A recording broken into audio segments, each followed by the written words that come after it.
Welcome back here today on the beautiful campus of Florida Panhandle Technical College. There's a little bit of cool in the air.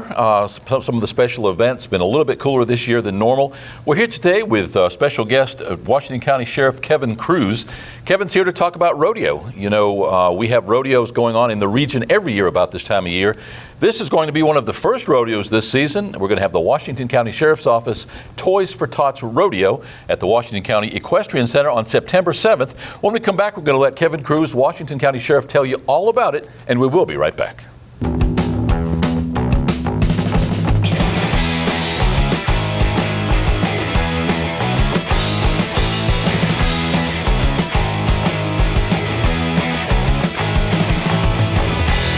Welcome back. As mentioned, our guest today is Kevin Cruz, Washington County Sheriff. I have been bugging you for the longest time to come on the show. You finally got something that you feel worth talking about, so I am proud to have you here today. Thank you so much. Hey, glad to be here. Glad you had me here, and I think it's worth something talking about, Paul. Absolutely. As I mentioned in the intro to the show, Kevin, we have rodeos that occur this time of year, maybe a little bit later in the year typically. Bonifay has got a heritage rodeo they've been doing for a lot of years. The Bay County Sheriff's Office has a rodeo that sometimes that they endorse. I don't know if that's still going on or not. Typically it does. You guys got in touch with us and said, listen, we've got a special event. It's something very special to talk about. And so we're going to do that. You, correct me if I'm wrong, this is going to be the inaugural Washington County Sheriff's Office Toys for Tots Rodeo. Is that correct? That's right. It'll be our very first one.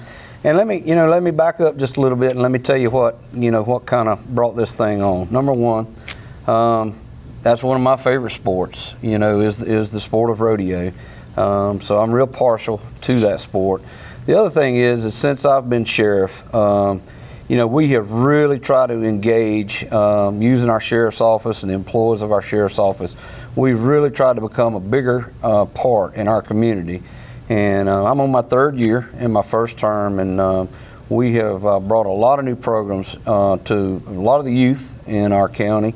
We do a summer camp. Now they had done the sheriff's office had done the summer camp, prior to me being elected sheriff, but I just felt we could do better as far as the numbers of the kids. So we really got in behind. Investigator Darrell White has been handling that and heading that up for several years. But I felt we could do a better job on our summer camp and really, put some publicity behind it and really promote what we're doing. And we've doubled, some years probably tripled the numbers of kids that come to that summer camp. And by the way, it's a free camp. We feed them 5 days that week. Just some of the things that they leave there with our summer camp is they leave there with a CPR certification. But we fund that completely on our own up until this last year or two. We've actually got local restaurants located throughout Washington County that's teamed up with us and help sponsor feeding these kids during that 5-day period. And it's become so successful. That camp is now the public is really reaching out to us because the age limit is mostly teenagers into that camp.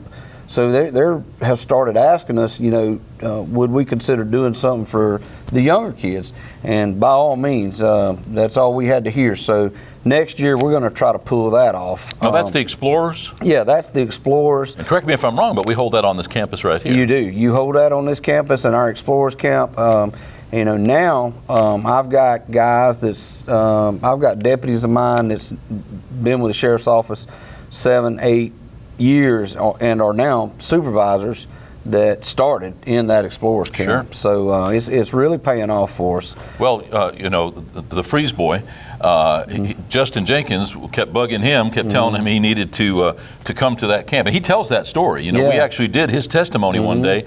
Right out in front of the sheriff's office, as a matter of fact. Yeah. We're sort of proud of our corrections and law enforcement program here, and we were talking about that, but he's the one that brought up the Explorers. So absolutely, you run deep and wide. Yeah, absolutely, and Sam Taylor, and I'll probably miss a name or two with some of the deputies, but Sam Taylor's another one that went through there. He's now a squad supervisor. You mentioned Deputy Freeze. He is a K-9 officer with our agency. Lee Allen Likens went through that same camp, and again, I'm probably forgetting some of those deputies because we've hired several people We got a couple of dispatchers right now that work for us as dispatchers that, in the last 2 or 3 years have been through that same Explorer camp. So it's not that we just do it. I mean, if they stick with it and do good and we look at them and we hire them. You get complaints all the time. I'd like to think that you get an equal number of compliments. That may not be the case, but let me just take that moment to say, between Landon Freese and Sam Taylor, and I'm not going to try to mention them all because, like you said, there's too many to mention, but those in particular stand out to us. Mm-hmm. They're good young men. They are good representatives of the community, and they're even better representatives of the SO. So hats off to you guys, and that Explorer program obviously pays dividends. It does. It does good by us. Those guys are they're hometown boys. Born and raised. Went through schools right here in Washington County, and then went into our Explorer camp, and they're now raising families. Stayed in Washington County. And chose their career with the Washington County Sheriff's Office. Landon Freese became a YouTube star, if you will. Yeah. He had to tase a young man that was a little silly and was doing some foolish things. But before we go any further, let me further compliment you on the entire department. You guys have typically always do a great job. You don't miss an opportunity to let the community know when you're doing stuff, when you're taking in the bad guys, when you're busting drugs and all of the rest of your purview. Unfortunately, we always presume that people know what we do and where we do it and how we do it. If you don't tell the community what you're doing, the perception is you're not doing anything. You've done a really good job of putting that public relations out there, and I know that you take pride in that, but it's amazing what that does within the community, letting people know exactly what you guys do and what you're looking to do every single day. Yeah, and that's, I made some promises, during my campaign, especially on this drug problem that we have, and it's not to beat that bad guy up or the bad guy's family. That's the furthest thing from what we're trying to do, but it's exactly what you said. We're trying to let the community know that this is what we told you we would do, and we publish what we do. We're completely transparent about that, just to let this community know that this is what you're getting for the money. And that gets me right into, before I get into this, I'll say another thing is, since I've been sheriff, we've joined up with this, it's a state food share program. We do that twice a year, and the volunteers, the men and women of the sheriff's office show up on a Saturday. And I think the last time we did this, 2 or 3 months ago, we gave out over 14,000 pounds of groceries. So that's another thing that we've started, and again, we do that about twice a year. And then the really big thing, we're wanting to do a movie night. It'll be free movies. It'll be popcorn, so on and so forth like that. And again, it'll all be free. But the really big thing that we've done since I've become sheriff is I really believe in this toy drive that we do, and it's not only toys, but we buy several turkeys and we do several hams, and during the month of December, right close to Christmas, the deputies load those trunks of those patrol cars up, and we identify families that are in need of that type of service, and we go out and we deliver it. And I tell you, when my deputies come back, and you know as well as I do how many grandparents is raising grandchildren today, and when deputies come back to my office and they hand a man that's retired and now raising grandchildren, and they hand him a turkey or a ham and then give him a garbage bag basically slammed full of toys, and those grown men break down and cry and tell my deputies, they didn't know how they was going to make it through Christmas without that. That's all I need to hear. And so we will continue to do that, and that has become it's very laborsome on us, but it's all well worth it. And that brings me into, I want to speak real quickly. I'm probably the luckiest sheriff, around, the way I feel. The staff that I got, the men and women that make up the Washington County Sheriff's Office, the EMS is under me, and not to forget, look at the volunteer base that we've got in all of our fire departments in this county. And I tell you, those people, especially the men and women in the sheriff's office, they make me look real good, And again, I am, and I tell everybody, I am probably one of the most blessed sheriffs around. And not to leave my jail staff out. I run the jail here. Not every sheriff runs their jail. Some county commissioners run it, but we have the jail here. And I'm happy to say, I hear a lot of horror stories from different sheriffs throughout different counties about how problemsome running a jail in or running a jail is. And I tell those other sheriffs, I don't have that problem in Washington County. The staff that I've got in that jail out there, they do us a great job.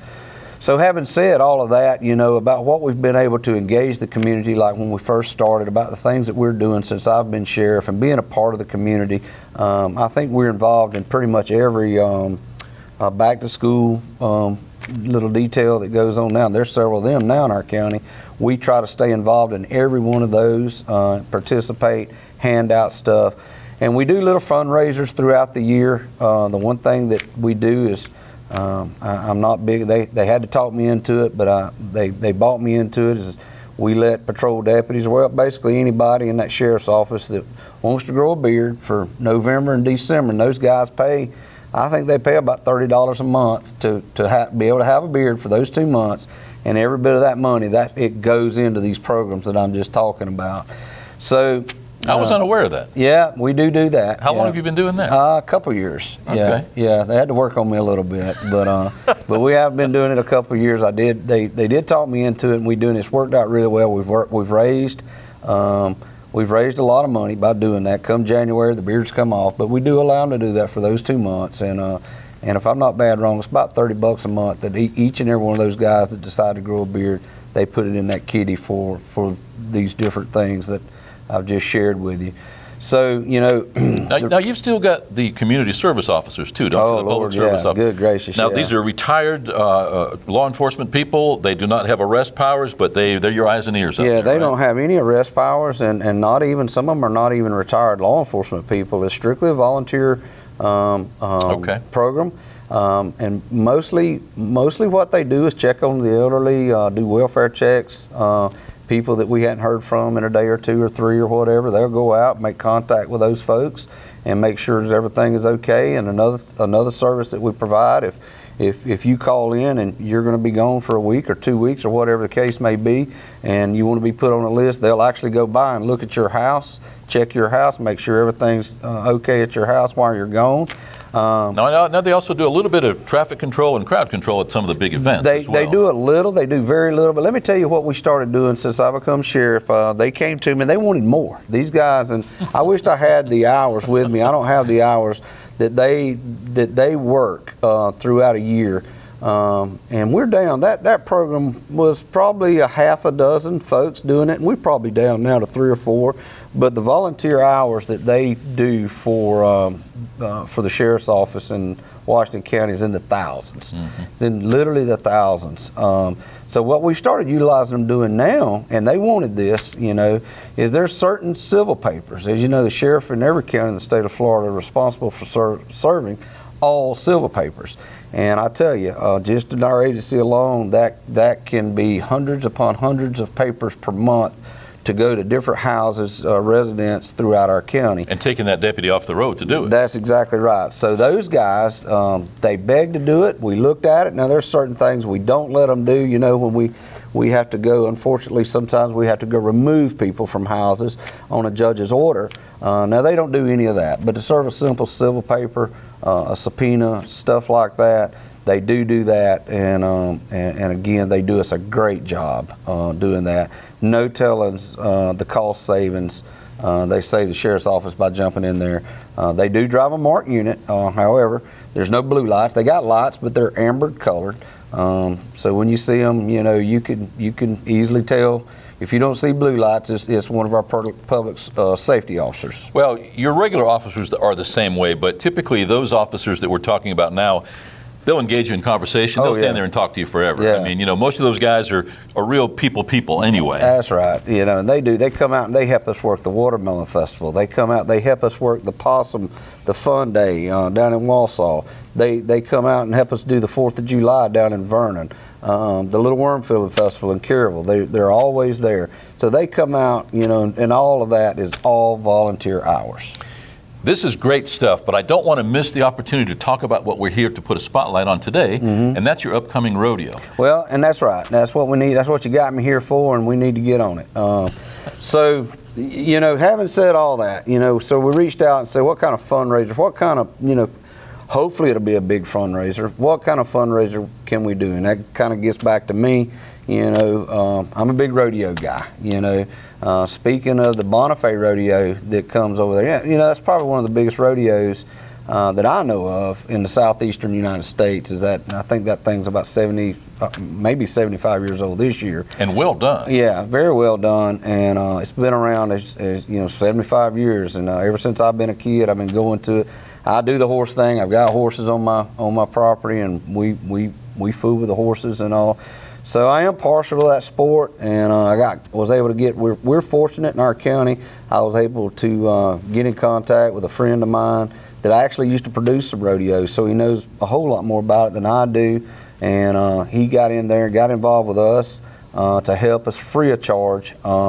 He's helping us do it, and the guy I'm talking about, he is actually a team roper. In December, or 2 years ago in December, he actually participated in Las Vegas, Nevada. And he's a hometown local boy, And then we've got the Braxton girl down in Vernon.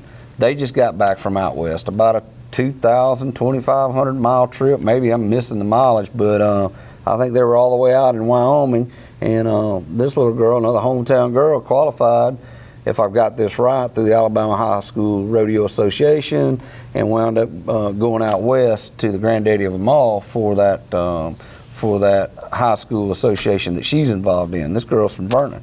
Now, one issue I know that was prevalent for a while with the Bonifay Rodeo is that their event was on a date that was after the time the points stopped. So in other words, they were having a hard time getting some of the championship guys coming in, risking a break in the leg when they weren't going after any points. And I don't know what the cutoff is. I can tell you that the NFL, I think they've since resolved. I do too. The NFR, the National Finals Rodeo, which is the Super Bowl of the PRCA Rodeo, is in December, about mid-December, and it'll be in Las Vegas, Nevada. So I'm thinking those points do count towards that December rodeo every year now, because they will actually have some professionals in over there. So anyway, I reached out to Darren Sims, and told him what I wanted to do. He had a lot of knowledge about doing it. He used to do it, produce some rodeos for himself for a time, and he told me, he said, I'll do it, I'm going to help you, and it won't cost you a dime, which, everything that we can make off of this rodeo, it goes right back into all those programs that I was just talking about a while ago. Our Explorer Camp. We're going to try to do another second camp for younger kids, and then the big one is the toy thing that we do, the toys, the turkeys, and the hams in December for the underprivileged families throughout our county. Every dime that we can make on that, that's what it goes to. So we reached out, Darren reached out to a guy by the name of Bo Campbell. He's out of Robertsdale, Alabama. He is the one that you were talking about a while ago about Bay County. He produces that rodeo for Bay County. They didn't do it in Bay County last year, obviously because the hurricane had hit down there. He does the one in Freeport. It's turned out to be a big rodeo. And both of those rodeos, the Freeport and the Bay County rodeo, they're 2-night rodeos. Until we can figure out if we're on the right track here, this is going to be a 1-night rodeo on September the 7th. I think the gates open at 5 o'clock. The rodeo started about 7:30. But on Friday night, and it's free of charge on Friday night, they're going to should be a pretty substantial team roping. We're going down there Friday night. Demonstration? No, it'll be a money thing. Okay. That Mr. Campbell they're putting on is hopefully the way it was explained to me. Go ahead and get some of those guys in here. They'll be close, hang around, and then do the rodeo. Do the rodeo Saturday night. If this thing, it takes off like I hope it will, like we think it will, next year we'll turn it into a 2-night event. And then with something else, we got that equestrian center down there. Never been used. I'm not going to say never been used, but very seldom. It's not been used, a lot. So I got looking at that and looking at everything the sheriff's office is trying to do with the community. Not only are we using this for a fundraiser, but the other thing, it's going to be a good community event, and it's going to give a venue to people would be surprised. Not everybody watches rodeo. I got parents that they won't watch a rodeo, on TV. I watch it all. I go watch rodeos, and then I watch them on TV, and so I get it. And not everybody's a rodeo person. But you would be surprised in this county and the surrounding counties how many people participate in that sport. Just like the Braxton kid down in Vernon. We've got team ropers in this county. We've got a bull rider. Last name of that boy is Goodman, I think. That guy's traveling all over the place. He's from Washington County. He's a bull rider. We got Jackson County. We got a lot of barrel racers in Jackson County. Several barrel racers in Washington County, Holmes County. Friends of mine in all counties, their kids, some of their wives do this, and the husbands do the other thing. Ride the rough stock and do the team roping thing. There's a lot of parts. There's a lot of moving parts of a rodeo. I have to admit, up until the last 10 years, I had never been to a rodeo. I've been going to the Bonifay. We shoot it for photo and video. Right. It's a whole lot different watching rodeo on TV than being at a rodeo. Yeah. If you've been to a rodeo, you're probably going to go back. Yeah. There's so much there. There's literally something for everybody. Yeah. The little kids have a ball. The men, the women, they've got vendors typically. There's lots of good food. It's almost like a festival. Yeah. Now, everybody wants to see the bulls. That's the big thing. Are you going to have bulls? We're going to have bulls. It's going to be an 8-event rodeo, and I'll go ahead and tell you what the events are. It'll be bareback riding, saddle bronc riding, steer wrestling, breakaway roping, calf roping, team roping, barrel racing, and bull riding. Well, the breakaway roping and the bulls seem to be some of the biggest, the fastest moving, the most dangerous parts of those sports. Yeah, I just got finished watching on TV the Cheyenne. It's the oldest rodeo in our country, the Cheyenne Frontier Days Rodeo, and this year was the first year they had the breakaway roping in Cheyenne. And that rodeo, I think the first year they held that rodeo was in 1905. And it's still going on. And you actually had people from Florida out there competing in that thing. But let me interrupt you. You mentioned a whole bunch of people in the area involved in rodeo. Is this an opportunity for those people to compete, or is this going to be more of a professional rodeo? No, it's a professional rodeo. It's not PRCA, but it's going to be a PCA, which is sanctioned. And like I told you a while ago, PRCA, Professional Rodeo Cowboy Association, that's one sanctioned rodeo. Okay, and their Super Bowl, what they call the National Finals Rodeo, that's held in Las Vegas, Nevada, every December. Now the PCA, they'll have a national too. Their nationals held in Biloxi, Mississippi. So they're close. Oh yeah, so they get to go. They get to go to the national event based on their points and earnings is how they get to go there. And so it's our rodeo. Mr. Camel agreed to let it be sanctioned, meaning these guys that get to come down here will get to count those points to be able to go to nationals. But just that Cheyenne rodeo that just got over, it's like 9 or 10 days.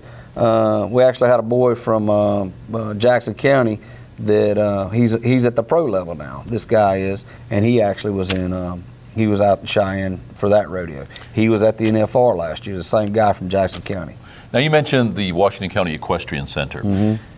For those that are unaware of where it's at, it's right next door to the Northwest Florida Reception Center, the prison in Greenhead, Florida. If you're coming from Panama City, you come straight up 77, it'll be on your left. If you're coming from Chipley, it'll be on your right, going down 77. That's right. If you go to the website, and we'll give you that after a bit here at the end of the interview, we'll put it on the screen for you because it's kind of a long website address. But they've got a Google map on there, and so there shouldn't be any problem finding it. Let's talk about admission fees. What's the cost to get in? Yeah, and that's Daniels Lake Road.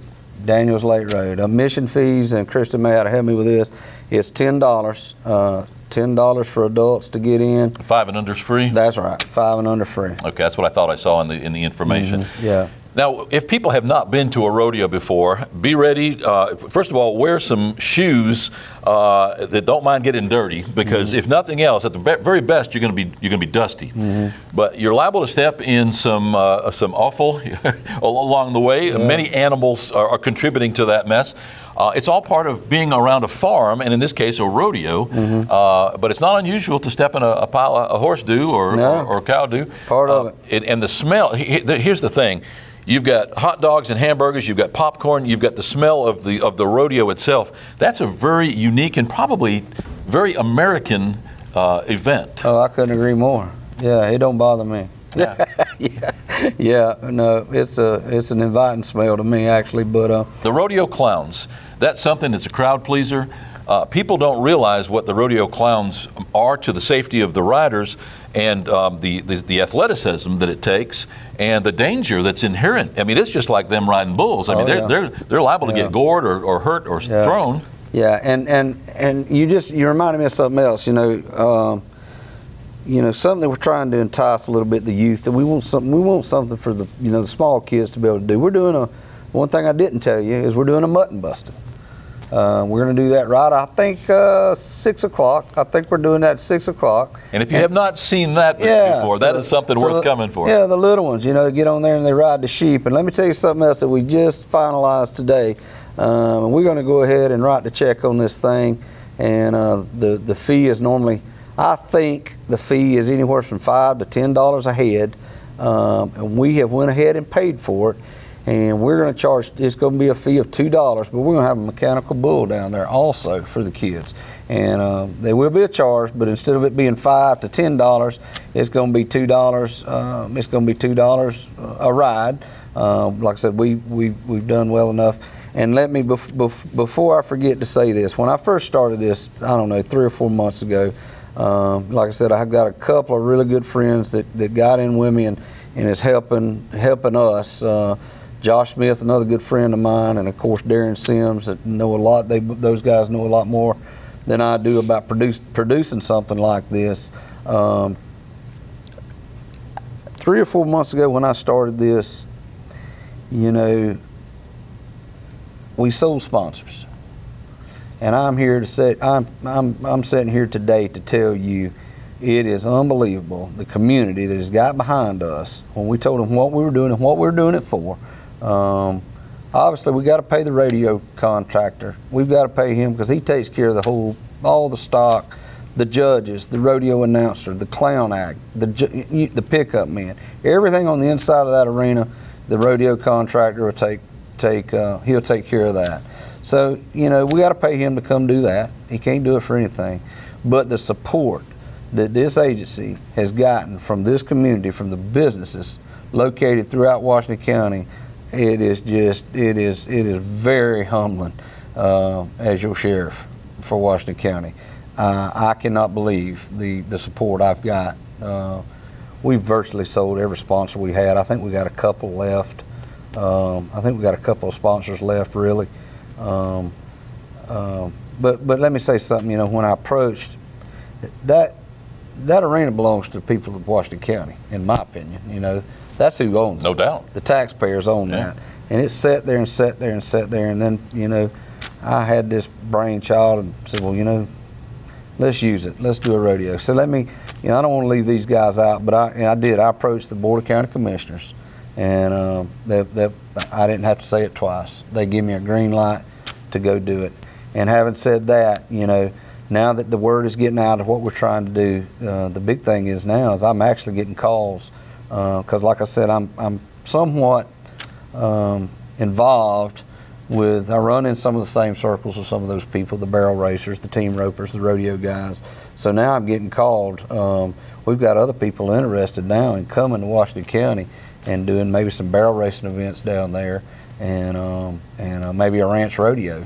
Was a little different style rodeo than what we're going to do. And they're real good to go watch too. And I'll leave it at this right here. If nothing else, you know what? Like I told you a while ago, Paul, we got. You'd probably be shocked of how many kids and grown folk in this county and the surrounding homes and Bay, Jackson counties that participate in this. And if nothing else, and they travel a lot. They go all over the place. So for one weekend, the people around here, they're going to get to go home. They're going to get to stay home, and they're going to just ride down the road, and they're going to get to go compete. And we're proud of that. Now, is this early for the rodeo season, or are there rodeos going on right now throughout the summer? Yeah, no, there's rodeos going on throughout the summer. You'll start seeing them dwindle down because now you're going to put me on the spot. NFR, PRCA's National Finals Rodeo is in December, so you'll see that starting to. They're going to be hard going right now where we're at now, right on into right on into right before December. Qualifying for that. Trying to get out. Those guys are on the road. They're hitting as many rodeos as they can to try to qualify to get to Vegas. And then, and I'm gonna mess this one up, but Biloxi, the PCA's finals, I'm gonna say February. I may be a little off on that, February, March, but I think the PCA's finals is the first of next year, so they'll be doing the same thing. So they got 6-7 months. Oh yeah, more on a local level, but right now, yeah, it's full bore. It's going. I mentioned that I love going to rodeos because of the photography and the video that we're able to capture. I'll tell you, Kevin, the first time that I took a picture of a guy, mid-20s, maybe call him 25, and he's winding masking tape or duct tape along with a metal brace, along with a leather boot, and he's jamming all that inside a regular cowboy boot just so he can rope himself onto the top of that bull. There's a lot of those guys. You know, we make fun sometimes of these people that go to bingo and they say if they don't win, they can't buy gasoline to get home. There's no doubt in my mind some of these bull riders are the same way. Oh, yeah. That they're actually having to depend on raising some kind of money to get to the next one. It's a lifestyle, and it's like being a professional football player. These guys are beat up. Oh, they're beat up. It's a tough sport. Yeah. People don't realize how tough it is. Even the barrel racers, these young girls, they're getting thrown a lot, especially in the younger days, and being mashed up against the barrels. And I mean, there's lots of injuries. So, you know, I look at rodeo as a sport, truly as a sport. Absolutely. And unfortunately, we look at it sometimes as a circus or as an exhibition, which, you know, in all fairness, we are watching it. But there's no doubt, these are highly trained athletes. Oh, yeah. If you want to have some great entertainment, family-friendly, children-safe, and you certainly can't beat the price. $10 for everybody, except if you're 5 or under, then you're totally free. It's the inaugural Washington County Sheriff's Office Toys for Tots Rodeo. Toys for Tots. Let's underscore that. Every bit of proceeds goes to buy just exactly that, to fund the program, the sheriff crews, and the sheriff's office here in Washington County, to help some folks enjoy the holidays, whether it's giving them a turkey at Thanksgiving or toys at Christmas time. It all goes for a good cause. September 7th, 2019. Weather's going to be cool by then. Sheriff Cruz guarantees it. It's the Washington County Rodeo Inaugural. Rain or shine? Rain or shine. So no matter what the weather, we want to see you out there. Yep. $10, and it's family-friendly entertainment. Thanks so much for being here today. Man, I appreciate it. I appreciate you helping me spread the word. We're going to be there. People can bring their cameras, right? Yes, absolutely. We would advise, if you like to shoot photos or videos or whatever, everybody's got a cell phone at the very least. You're going to see some things, if you've never been to a rodeo before, that sometimes you see more than you really want to see, and you step in stuff you don't want to step into. So it's a unique experience. It's the Washington County Toys for Tots Rodeo, September 7th, 2019, on Daniels Lake Road, about halfway between Highway 20 and Highway 90. If you know Washington County, if not, go to the link on the screen right now, and you'll be able to find a Google map. We'll be right back.